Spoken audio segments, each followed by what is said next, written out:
Sambil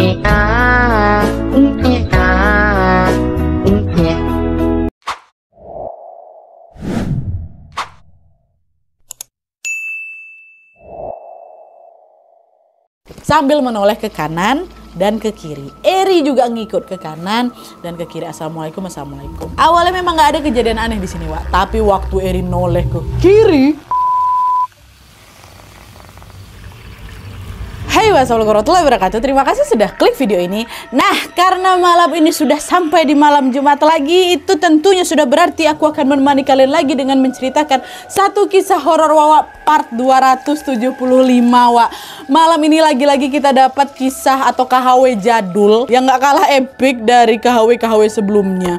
Nah, kisah yang akan aku ceritakan ini, Wak, dialami sama bapaknya Wawa di tahun 1990-an, Wak. Dimana pada suatu malam bapaknya Wawa ini pulang dari rumah kawannya setelah ada urusan, ya kan. Nah, di tengah perjalanan pulang, bapak ini tiba-tiba berpapasan dengan seorang laki-laki yang dia kenal dekat. Nah, laki-laki itu kemudian mengajak bapak untuk melakukan sebuah niat baik, yaitu melaksanakan ibadah sholat berjamaah bersama. Nah, tapi siapa sangka niat itu ternyata tidak sebaik kelihatannya. Kenapa? Karena setelah melakukan niat baik itu, bapak ini justru dikejutkan dengan sebuah kejadian mistis yang di luar akal sehat. Nah, penasaran gimana kisah selengkapnya? Tapi tunggu dulu. Sebelum aku masuk ke ceritanya, aku mau makan makanan kesukaan aku dulu, yaitu Cedea Fish Dumpling, Wak. Jadi Cedea Fish Dumpling ini adalah frozen food yang rasanya enak kali, Wak. Harganya terjangkau dan tentunya bisa dinikmati di segala situasi. Nah, Cedea ini, Wak, juga sudah bersertifikasi halal, higienis, dan juga mengandung protein ikan yang baik untuk tubuh. Nah, biasanya nih, Wak, ya, kalau misalnya sebelum mau syuting ini, aku pasti bakal sarapan dulu pakai Cedea Fish Dumpling biar makin semangat lagi. Cedea Fish Dumpling ini juga punya 4 varian rasa, Wak, yaitu Cedea Fish Dumpling Cheese yang isi kejunya lumer kali, Cedea Fish Dumpling Chicken yang isinya ayam cincang, Cedea Fish Dumpling Spicy Chicken, dan Cedea Fish Dumpling Chicken Curry. Dua-duanya sama-sama enak, Wak, dan cara masaknya juga gampang kali. Kalian bisa rebus, bisa digoreng, bisa dikukus, bisa dibakar, atau kalian juga bisa kreasikan aja dengan berbagai menu masakan favorit kalian, Wak. Tadi pagi aku udah masak Cedea Fish Dumpling dengan cara digoreng dan juga dikukus. Yang cheese ini aku kukus, Wak, terus yang fish dumpling chickennya aku goreng. Dan biar mantap lagi kan, Wak, tenang, aku udah tambahin nasi sama sos sambal. Masya Allah. Sekarang kamu coba makan bentar ya. Nah, aku mau cobain yang cheese-nya dulu nih, Wak. Ya kan? Alamak, mengkalian aja yang makan, aku juga lapar ini mau makan juga. Deh, kalian tengok ya. Yang cheese. Wah, bismillahirrahmanirrahim, dicocol pakai sambal.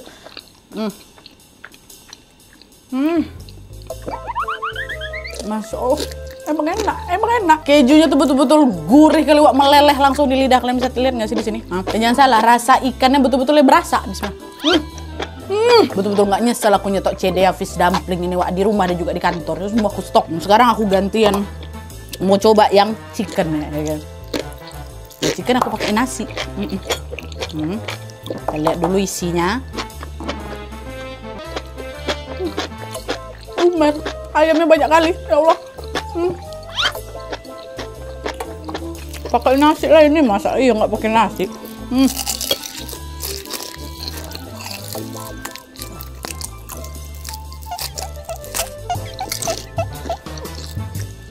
Cocok. Daging ayamnya juicy kali, Wak, gurih kali. Dipakein sambal sama nasi makin mantap lagi. Yang paling cocok, udah nggak usah pakai lauk-lauk lain, kayak gini juga kenyang, Wak, sedap. Terus satu lagi. Memang enak kasih sambal, ya kan. Nggak pakai sambal pun memang enak juga.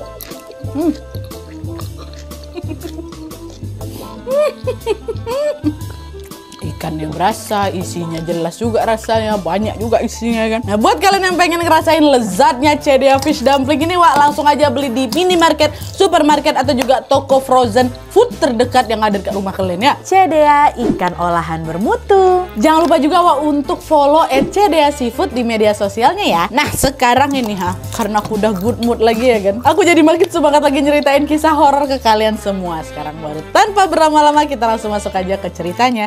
Check it out. Bentar dulu, aku makan lagi ya. Cekedotkan aja dulu ya kan. Ih, nggak cukup, setengah-setengah, nggak ada setengah-setengah, makan semua.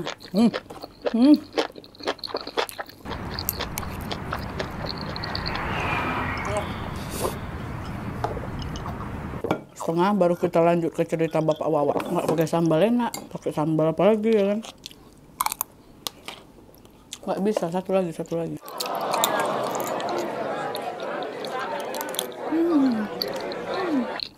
Kerja.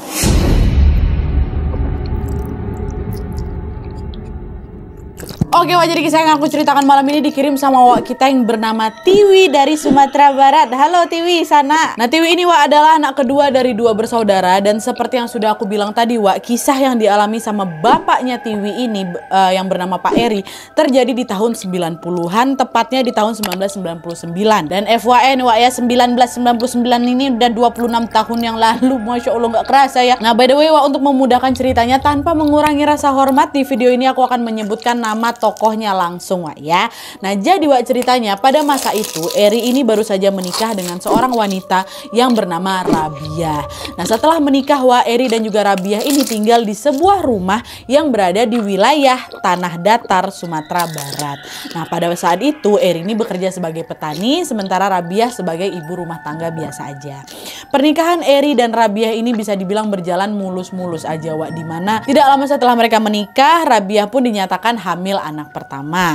Nah, 9 bulan kemudian Rabiah pun melahirkan seorang anak perempuan yang diberi nama Dewi. Dewi ini kakaknya Tiwi, kakaknya Wawa kita. Selang beberapa tahun kemudian Rabiah pun kembali hamil lagi dan melahirkan anak perempuan lagi yang dikasih nama, inilah si Wawa, si Tiwi ini yang ngirimin cerita nih ha. Nah, setelah dikaruniai 2 orang anak Wak, pernikahan Eri dan juga Rabiah ini tentunya jadi semakin harmonis.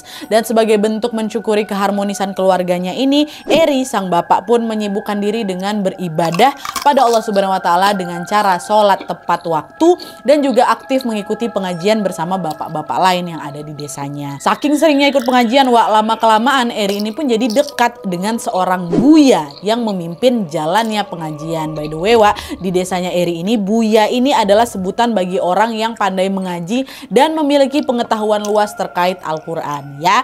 Nah, apabila dibandingkan dengan teman-teman pengajian yang lain Wak, hanya Eri lah satu-satunya orang yang paling dekat sama Buya ini. Nah, kedekatan inilah yang membuat Eri pun tidak pernah absen dan selalu mengikuti kemanapun Buya ini mengaji. Hubungan akrab keduanya pun terjalin selama bertahun-tahun tanpa pernah mengalami masalah berarti. Sampai kemudian pada suatu hari Wak, ada sebuah kejadian mistis yang membuat Eri ini sempat mengalami trauma berat dengan kehadiran Buya. Nah, jadi ceritanya Wak, pada suatu malam suasana di desa tempatnya Eri tinggal ini gelap kali gegara. Memang listrik di sana masih belum merata lah gitu. Pada masa itu hanya sebagian kecil warga yang rumahnya ini sudah teraliri listrik Wak. Sementara itu sebagian besar warga di sana masih memakai lampu minyak atau lampu senter gitulah untuk penerangan pada saat malam tiba. Nah, by the way juga nih Wak ya, senter yang biasanya dipakai warga kala itu adalah senter yang jadul tuh loh. Kalau misalnya kalian tahu, bentuk senternya tuh besar kali tuh dan harus diisi sama baterai yang ukurannya juga sama-sama besar lah gitu. Nah, di malam gelap itu Wak, Eri ini berniat untuk pergi ke rumah temannya yang bernama Rudi. Gegara memang lagi ada urusan.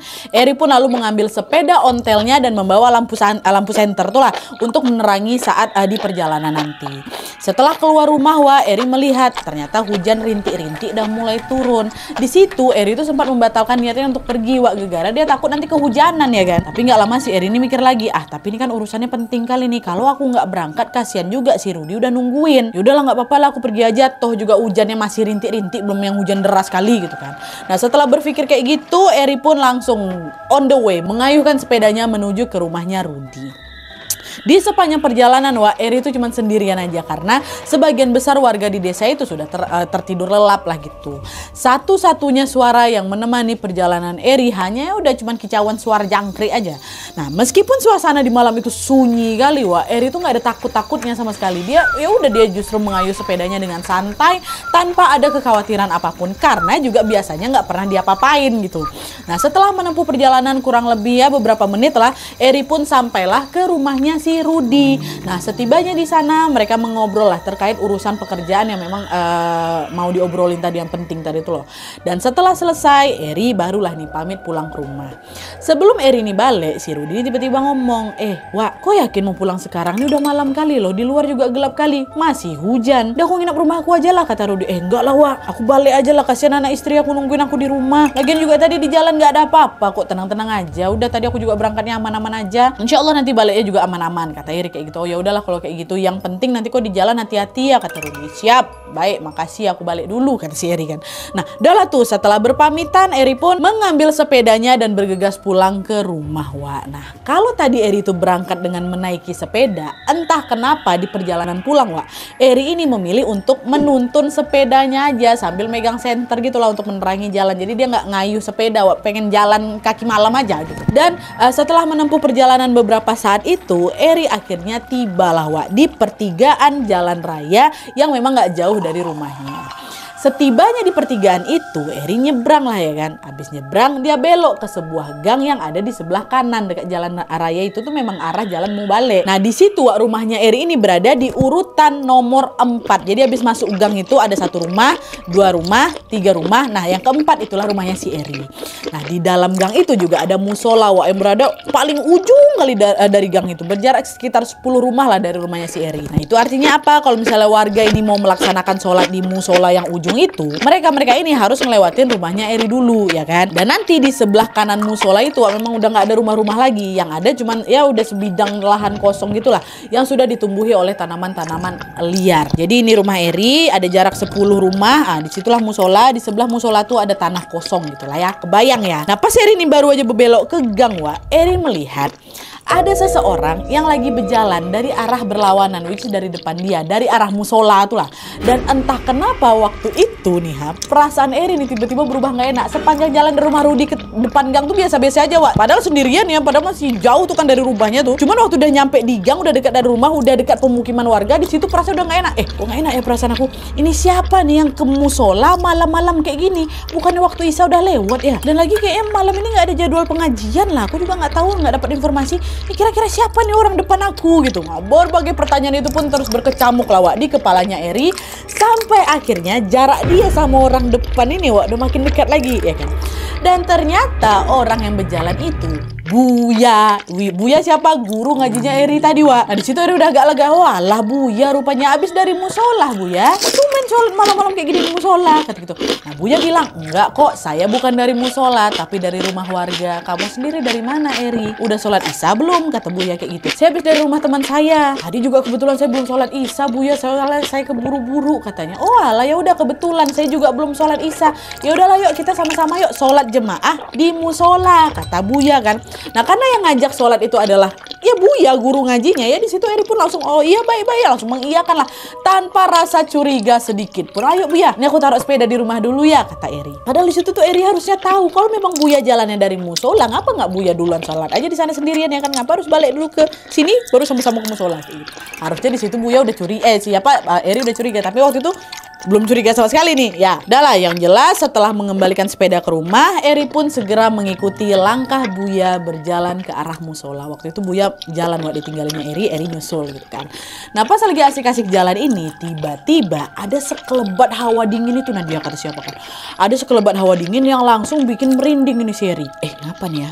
Tumen-tumennya kayak gini ya kan. Nah meskipun merasa janggal, Eri berusaha menepis pikiran buruknya. Alah udahlah itu cuma perasaan aku aja. Kayaknya aku cuma merinding ya gegara kan tadi hujan gerimis. Makanya ada angin-angin lewat, dah itu biasa. Bukan gegara ada sesuatu kok gitu. Nah nggak lama dari itu Eri pun mempercepat langkahnya supaya tidak ketinggalan dari si Buya. Nah di sepanjang jalan menuju ke musola Wak, Eri dan Buya ini diam aja, mereka nggak bercakap-cakap sedikit ternyata. Nah bersama dengan itu Eri juga baru sadar kalau ada sesuatu yang agak berbeda dengan penampilannya Buya. Kalau biasanya Buya ini selalu dia pakai atasan, baju koko, terus dia pakai sarung, pakai peci hitam. Dari remang-remang cahaya senter yang Eri masih bawa itu, Wak, Eri melihat kalau memang sih Buya ini memakai baju yang sama. Tapi bedanya malam itu Buya ini juga membawa sebuah kain tuh dilipat, diletakkan di atas pecinya. Tapi ini bukan sorban Wak ya, kain taruh. Nah penampilan itu nggak biasa Wak. Akhirnya si Eri ini ngebatin lah, kok tumben Buya tuh pakai kain kayak gitu, emang kain tuh buat apa gitu kan. Tapi nggak lama Eri mikir lagi, oh Siapa tahu Buya pakai kain itu gegara lagi hujan ya kan, dia nggak ada payung, pakailah kain itu. Mungkin gegara itu pun juga waktu jalan tuh Nat, kata bapak aku memang masih hujan-hujan, kata Tiwi. Nah lalu karena sibuk menerka-nerka ini, Eri pun nggak sadar kalau mereka sudah sampai di depan musola. Pada saat itu Buya pun melepaskan sendalnya, langsung mengambil wudhu, diikutin juga sama Eri di belakang. Selesai berwudhu, Buya, kenapa aku tiba-tiba merinding ya, astagfirullahaladzim. Dah setelah berwudhu, Buya pun langsung berdiri di saf yang paling depan untuk menjadi imam. Nah sementara itu Eri juga menggelar sejadahnya tepat di belakangnya Buya. Nah nggak lama dari itu terdengar bisik-bisik Buya ini membaca niat tanda sholat akan segera dimulai. Nah selesai dia membaca niat, Buya pun memimpin sholat dari rakaat pertama, kedua, ketiga, hingga sampailah pada rakaat terakhir. Selesai tahiyatul akhir itu, Buya lalu mengucapkan salam, ya macam biasa, sholat biasa, sambil menoleh ke kanan dan ke kiri. Eri juga ngikut ke kanan dan ke kiri. Assalamualaikum, assalamualaikum. Awalnya memang nggak ada kejadian aneh di sini, tapi waktu Eri noleh ke kiri, situasi di sekitar Eri mendadak berubah drastis, Suasana musola yang semulanya terang gegara disenari sama lampu-lampu tuh tiba-tiba berubah gelap, nggak ada cahaya sedikit pun. Dan nggak cuma itu aja, seramnya lagi, musola yang tadinya sepi dan sunyi tiba-tiba berubah riuh. Gegara ada suara deburan air kencang kali, suara air. Terkejut lah si Eri, kan bingung deh. Suara airnya dari mana? Ini mati lampu nih. Suara air tuh dari mana? Perasaan waktu sholat tadi nggak dengar suara apapun, air dari mana nih? Nah karena penasaran, Eri pun macam meraba-raba lantai musola itu untuk nyari senter yang dia bawa. Nah waktu senter udah ketemu, Eri langsung dinyalakan senternya kan, dia tengoklah ke sekeliling. Dan tepat ketika senter itu menyala, makin merinding lagi si Eri karena ternyata dia udah nggak di musola lagi, melainkan di sebuah tempat yang dikenal dengan nama Luwak Pincuran. Nah ini nih sedikit tambahan informasi, Jadi luwak pincuran ini kata Tiwi adalah sumber mata air berbentuk seperti batu yang dipakai warga untuk mandi, mencuci ataupun juga mengambil air bersih. Meskipun memang bermanfaat bagi warga, di sisi lain luwak pincuran ini nih juga menyimpan banyak sekali kisah mistisnya Nadia, kata si Tiwi, yang diceritakan secara turun-temurun di tempatnya si Tiwi ini, Dan salah satu cerita yang beredar di sana adalah konon katanya ada sesosok makhluk berupa siluman ular yang bersembunyi di balik batu mata air pula. Dan sosok itu nggak segan-segan mengganggu siapa saja yang berkeliaran di sekitar luwak pincuran itu waktu malam tiba. Nah desas-desus itulah yang membuat warga sekitar pun nggak berani nih pergi ke sana kalau langit udah gelap, Kalaupun terpaksa harus pergi ke luwak pincuran itu, warga itu pasti minta tolong ditemani sama warga-warga yang lain. Jadi mereka tuh nggak ada pernah berani pergi ke sana sendirian gitu loh, harus ada kawannya. Dan selain terkenal mistis, lokasi luwak pincuran ini juga berlokasi jauh kali dari pemukiman warga. Jadi kurang lebih 30 menitan gitu loh kalau jalan kaki. Dan yang lebih seramnya lagi, di kanan kiri dari luwak pincuran itu juga lahan kosong yang ditumbuhi sama semak-semak belukar. Udah tinggi-tinggi juga semak tuh. Jadi nggak mungkin ada jalan setapak ke sana, gegara nggak ada yang mau pergi ke sana lagi tuh. Maka dibiarinlah semak-semak belukar ini tumbuh tinggi. Nah ini dari mana sih Eri ini bisa lewat ya kan? Di situ Eri udah nggak berhenti-ganti yang ngucap istighfar, astagfirullahaladzim, kenapa aku ada di luar nih? Mengada di luar kok. Nah, bersama dengan itu Eri juga baru sadar kalau Buya di mana dia? Buya yang tadi sholat ngimamin dia, tiba-tiba nggak ada, menghilang tanpa jejak. Jadi Eri di situ cuma sendirian. Dipanggil sama Eri, Buya di mana? Buya di sini kan? Buya gitu manggil-manggil, hening nggak ada jawaban sama sekali. Nah nggak nyerah di situ aja, Eri pun kembali lagi mengarahkan senternya ke sekeliling sambil mencari keberadaannya Buya. Tapi meskipun sudah mengarahkan senternya ke segala arah, neriak-neriakin nama Buya, Buya tetap tidak ditemukan, macam seolah menghilang telan bumi itu loh. Di titik ini Eri udah ketakutan kali, sampai seluruh tubuhnya nge-freeze dia. Mengalu dan di luar gue tadi dan musola mah. Mengaku yo mah Buya tadi itu yo mah. Di situ Eri udah nggak bisa berbuat banyak selain beristighfar dan memohon pertolongan Allah Subhanahu wa taala. Astagfirullahaladzim, tolong aku ya Allah, tolong aku.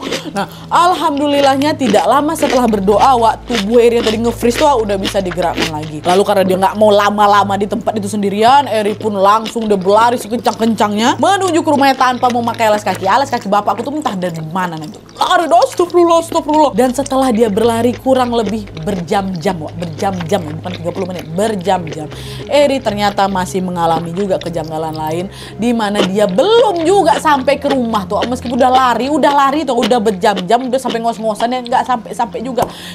Kok aku nggak nyampe ya? Perasaan cuma setengah jam aja lah kalau misalnya jalan kaki dari rumah ke luak pincuran ya. Macam udah berjam-jam nih, aku diputarin apa enggak ya, kata si Eri. Nah, dengan pikiran berkecamuk itu, Eri pun kembali lagi, berlari untuk membuktikan dugaannya itu.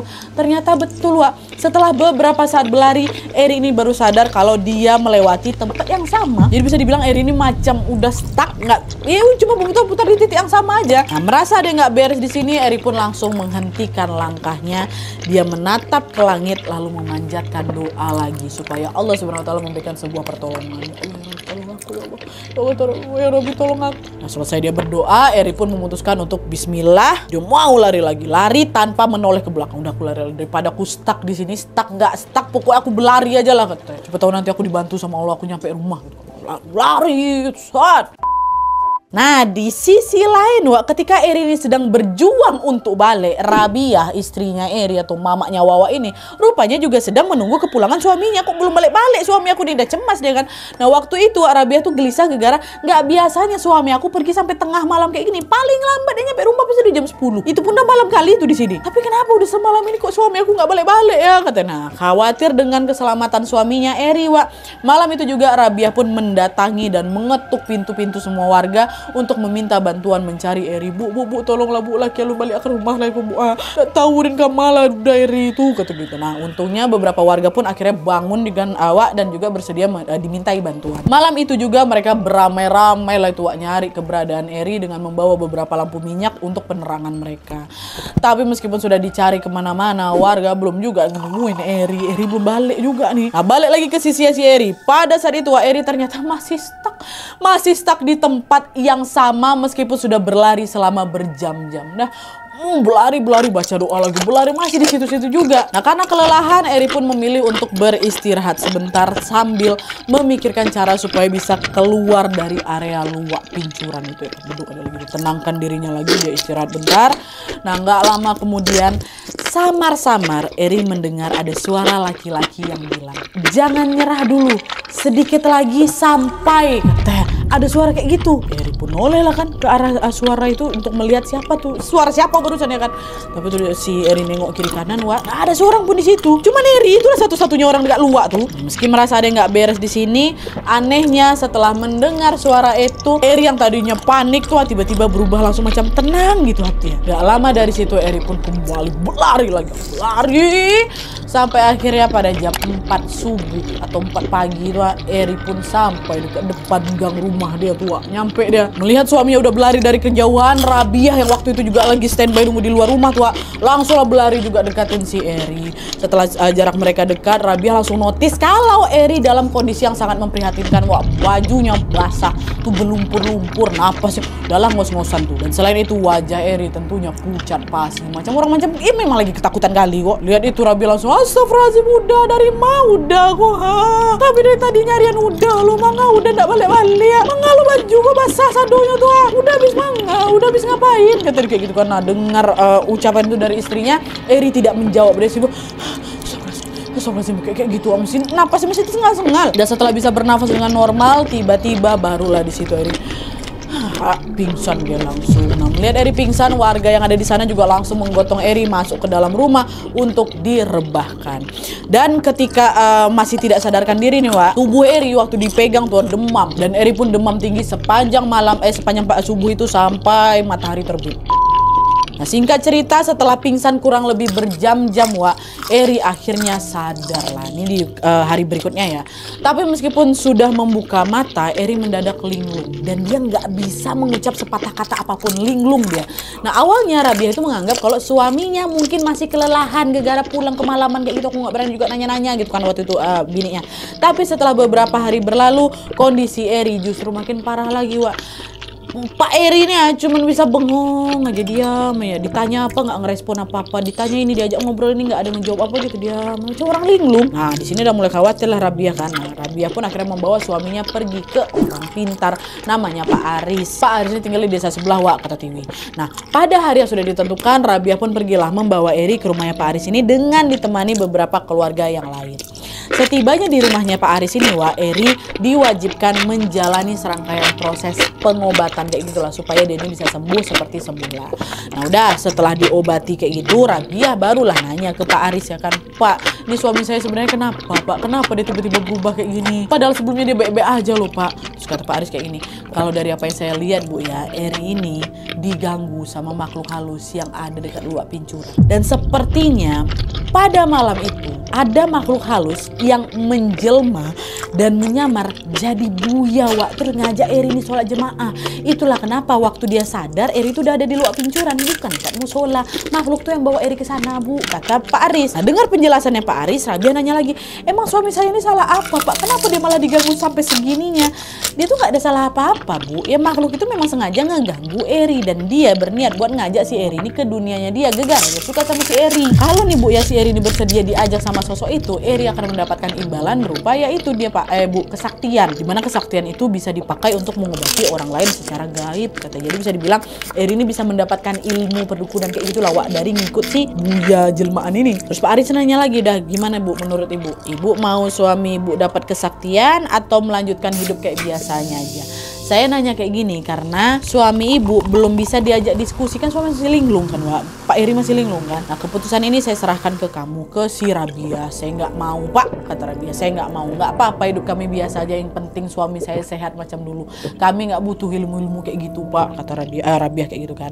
Nah dengar jawaban Rabiah, Pak Aris pun menyarankan mereka untuk meletakkan macam ya sesajen kayak gitulah, Wak, di luak pincuran itu sebagai bentuk penolakan atas tawaran mendapatkan ilmu gaib. Nah sebenarnya waktu itu Rabiah juga nggak begitu yakin, Wak, dengan sarannya Pak Aris ini, tapi gegara udah kepepet kali ya kan, akhirnya mau nggak mau dia pun menurut. Pada suatu malam yang sudah ditentukan, Eri yang pada saat itu sudah mulai membaik, Wak, mereka pergilah itu ke luak pincuran lagi untuk memberikan ya sesajen itulah seperti yang sudah disepakati. Nah udah setelah selesai memberikan sesajen, dia langsung putar balik dan kembali lagi ke rumah dengan berlari sekencang-kencang, udah nggak mau lagi bapaknya, dia trauma. Dan untungnya setelah memberikan sesajen itu, Wak, kondisi Eri pun sepenuhnya membaik dan dia sudah tidak pernah lagi mengalami gangguan mistis dari sosok penghuni luak pincuran itu. Begitar jreng nah aman dah Pak Eri.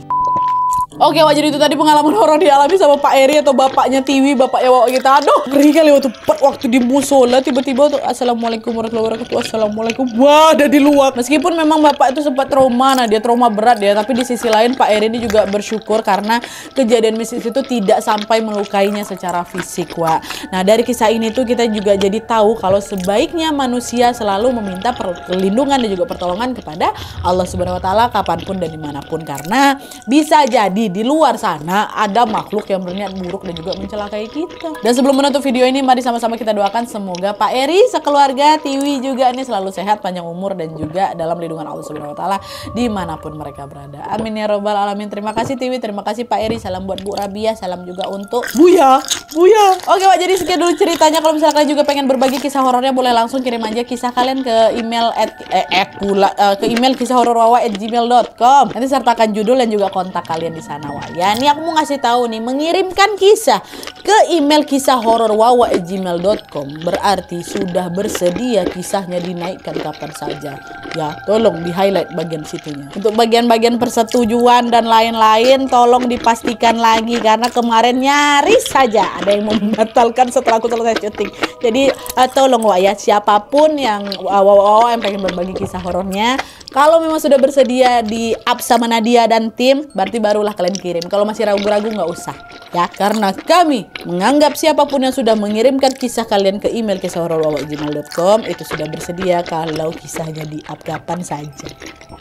Oke, terima kasih Malub. Oke, Wak, jadi sekian dulu videonya. Terima kasih banyak yang sudah menonton. Kalau kalian suka video ini, klik like-nya. Jangan lupa komen dan saran-saran terbaru selanjutnya. Jangan lupa nyalain notifikasinya supaya kalian tahu kalau aku upload video baru. And as always, jangan lupa untuk klik tombol subscribe supaya kalian sama-sama tahu informasi menarik dan menegangkan dari channel aku.